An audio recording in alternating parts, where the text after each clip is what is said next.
Tiago Maia entrou, boa noite.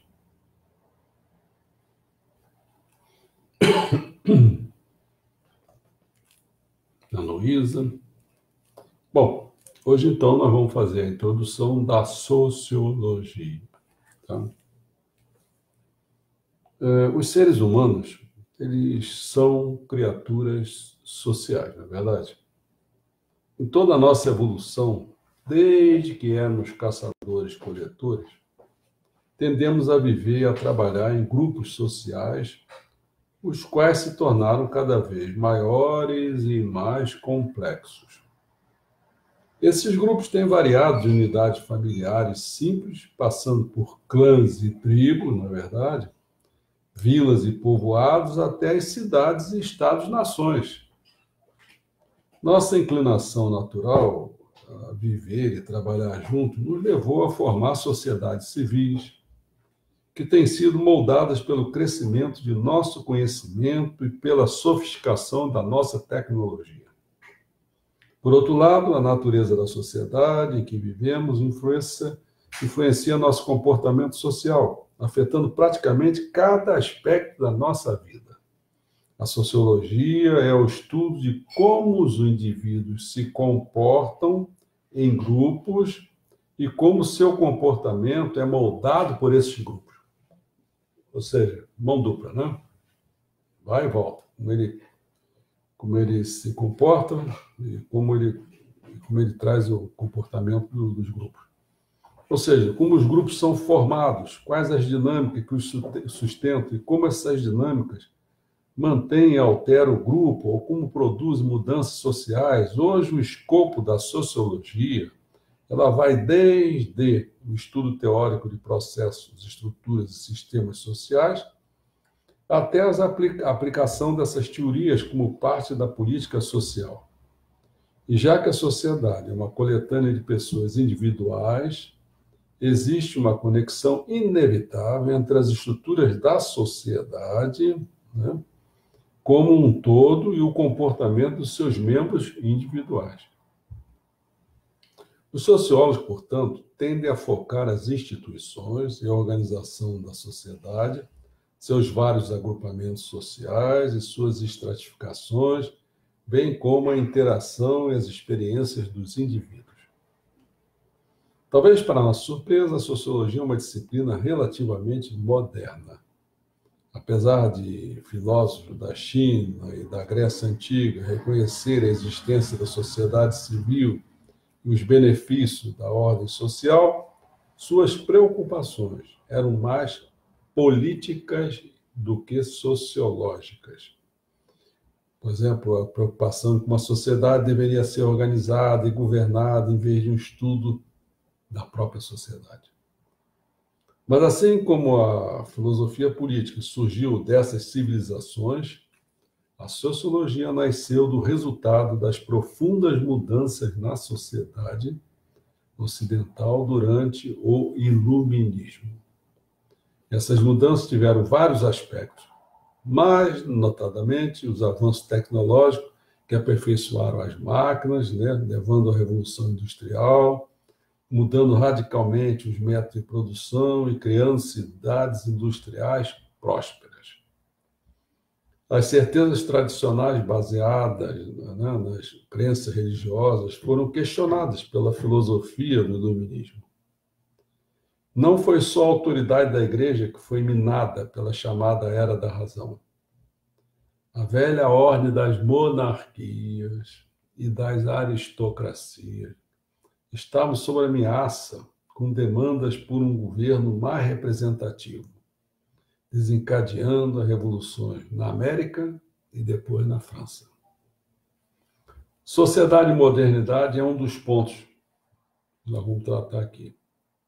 Uma nova e moderna sociedade foi criada a partir do Iluminismo. A sociologia começou a surgir ao final do século XVIII, como uma resposta a essa transformação.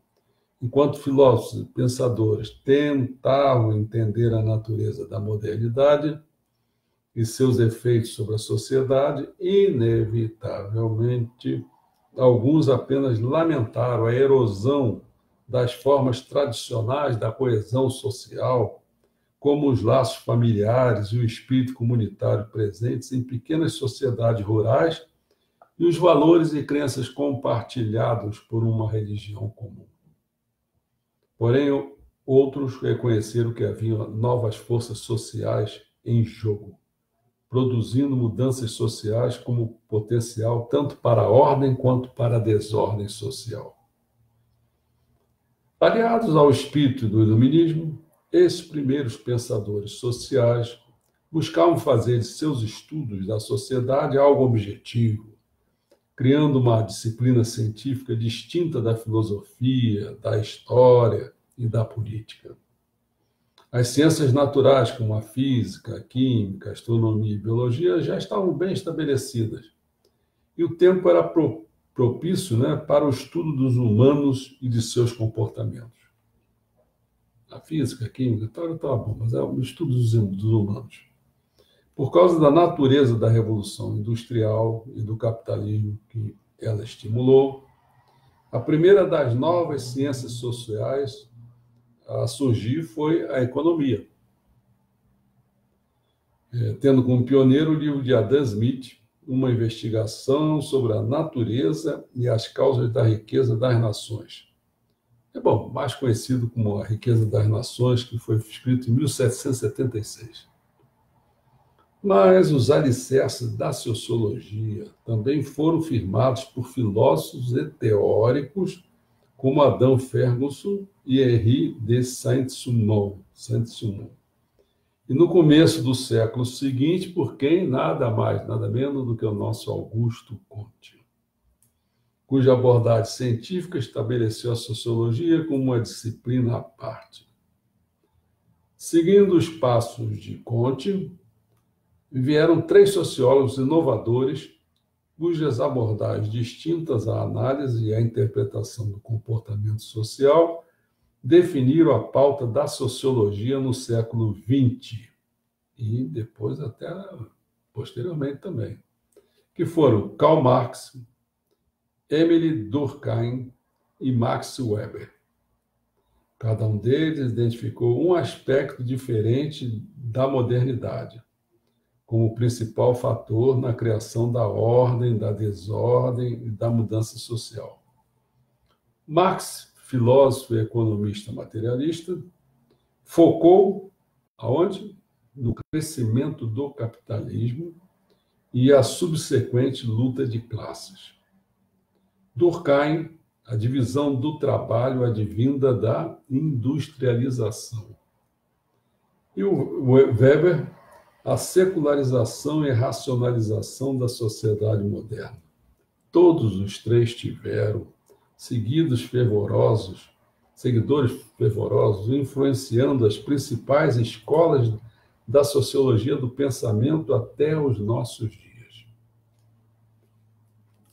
Então, mais quantos pontos? Mais 3 pontos. 4 pontos. Primeiro ponto, uma ciência social. A sociologia foi produto da era da razão. Quando a ciência e o pensamento racional começaram a reinar de modo supremo, os primeiros sociólogos estavam, portanto, ansiosos para que a sua disciplina fosse levada a sério. E seus métodos tinham que ser vistos como rigorosamente científicos. Um duro trabalho, dada a natureza de seus temas, o comportamento social humano. O Comte estabeleceu as bases da nova ciência da sociologia a partir da evidência empírica, de forma similar às ciências naturais. Similar. Marx também insistiu na abordagem científica do assunto, e Durkheim talvez tenha sido o primeiro a fazer com que a sociologia fosse aceita como uma ciência social no mundo acadêmico. Para ser considerada ciência, qualquer método científico tinha que ser quantitativo, ou seja, analisar dados mensuráveis e, a partir deles, testar hipóteses e obter resultados. Marx e Durkheim podiam apontar para fatos, números e estatísticas para sustentar suas teorias. Mas outros defendiam que a ciência social deveria ser mais qualitativa. Weber, em especial, propunha uma abordagem interpretativa, examinando o que é viver numa sociedade moderna e as interações e relações necessárias para a coesão social. Apesar desse ponto de vista ter sido inicialmente desprezado por muitos como não científico, na segunda metade do século XX, no ano passado, a sociologia tornou-se cada vez mais interpretativa, tendo uma metodologia que incluía uma combinação de técnicas de pesquisa, tanto quantitativas quanto qualitativas. Um outro ponto que a gente aborda aqui nessa introdução é a questão da reforma social. Para muitos sociólogos, a sociologia é mais que simplesmente o estudo objetivo da sociedade e a busca por analisar e descrever as estruturas e os sistemas sociais. As teorias sociológicas, assim como as das ciências naturais, têm aplicações práticas e podem ser usadas para melhorar a sociedade no qual vivemos. Então, vocês estão entendendo assim, quer dizer, enquanto que quase que cronologicamente se viu primeiro como uma ciência social, agora nós estamos vendo ela como uma reforma social. Né? No século XIX, Comte e Marx viu a sociologia como uma forma de entender o funcionamento da sociedade a fim de gerar uma mudança social. Marx tem uma citação famosa: os filósofos apenas interpretaram o mundo de diferentes maneiras, porém o que importa é transformá-lo. E seus diversos seguidores, tanto sociólogo quanto ativista político, levaram isso muito a sério. Já o Durkheim, que em termos políticos estava longe de ser tão radical quanto Marx, se esforçou muito para que a sociologia fosse aceita como uma disciplina acadêmica. Para ganhar a aprovação dos especialistas, ele tinha que demonstrar tanto as credenciais científicas do tema, quanto sua objetividade, especialmente à luz da insatisfação política que existiu na Europa por mais de um século após a Revolução Francesa. Então, a abordagem próxima de uma torre de marfim divorciou-se do mundo real e dominou a sociologia na primeira metade do século XX. Mas, conforme aos poucos sociólogos foram adotando uma atitude mais interpretativa, passaram também a defender a sociologia como uma ferramenta para a mudança social. Isso podia ser claramente visto entre os sociólogos como uma perspectiva marxista, além de outros que defendiam uma pauta política de esquerda. Depois da Segunda Guerra Mundial, sociologia como Charles Wright Mills e Michel Foucault examinar a natureza do poder na sociedade e seus efeitos nos indivíduos, a maneira como a sociedade molda a nossa vida em vez de como amoldamos a sociedade, além de como devemos resistir a essas forças. Mesmo na sociologia predominante, havia uma mudança de humor e o escopo do tema foi ampliado do simples estudo acadêmico da sociedade como ela é, passando a incluir aplicações práticas que formariam políticas públicas e guiariam uma mudança social. Vai começando esquentando as políticas públicas. Né? Em 1972, Becker, um respeitado pensador da teoria sociológica, escreveu: a boa sociologia produz descrições significativas de organizações e eventos, explicações válidas sobre como elas surgiram e perduraram e proposta realista para sua melhoria ou eliminação. Você vê, começou a haver um engajamento maior. A sociologia começou a se engajar mais. Vamos ver a questão das instituições e indivíduos, que essa sempre é outra questão também basicona, né? Como reflexo da crescente ênfase na relevância da sociologia, o assunto ganhou aceitação maior, até mesmo o interesse popular. Na segunda metade do século XX, conforme mais pensadores voltaram a sua atenção para questões sociais, de modo que o escopo da sociologia foi ampliado, evoluindo, né, a partir do estudo tradicional das estruturas do sistema da sociedade moderna e das forças da coesão social. Além das causas da desordem social, ele passou a examinar as conexões entre essas áreas e as interações de indivíduos e de grupos sociais. Há cerca de um século, os sociólogos se dividiram entre os que se aproximavam de um assunto em um nível macro, olhando a sociedade como um todo e as instituições que a constituíam, e aqueles com abordagem no nível micro, focando a experiência da vida do indivíduo em sociedade. Embora essa distinção continue, de certa forma, a existir, os sociólogos reconhecem agora que as duas estão intimamente conectadas. E muitos concentram seus trabalhos em grupos que se encontram entre essas duas abordagens: classes sociais, grupos étnicos, religiosos ou culturais, famílias ou grupos que são definidos por gêneros ou orientação sexual. A sociologia também respondeu ao ritmo acelerado da mudança, porque desde a Segunda Guerra Mundial, muitas convenções sociais foram postas em xeque. E novas normas sociais assumiram seu lugar. No mundo ocidental, os direitos civis e os movimentos das mulheres se esforçaram para lidar com as desigualdades sociais e de gênero. E as teorias sociológicas também ajudaram a mudança de atitudes em relação à sexualidade e à vida familiar. Nesse mundo, Zygmunt Bauman aconselha: a tarefa da sociologia é vir em auxílio ao indivíduo. Devemos estar a serviço da liberdade. Então, isso muito nós vemos hoje na nossa sociedade, carregada pelo PT e etc. São essas coisas assim. Isso dá ibope porque chega no poder, Porque se defender cada pessoa, ele e aquela família dele toda vai votar nele. Não interessa se a coisa é boa, se é ruim, entendeu? O cara tem que sentir que está sendo defendido, Bom, finalmente o último ponto é a era global. Pode-se argumentar, que as inovações tecnológicas trouxeram mudanças sociais comparáveis, se não mais amplas, às produzidas pela Revolução Industrial.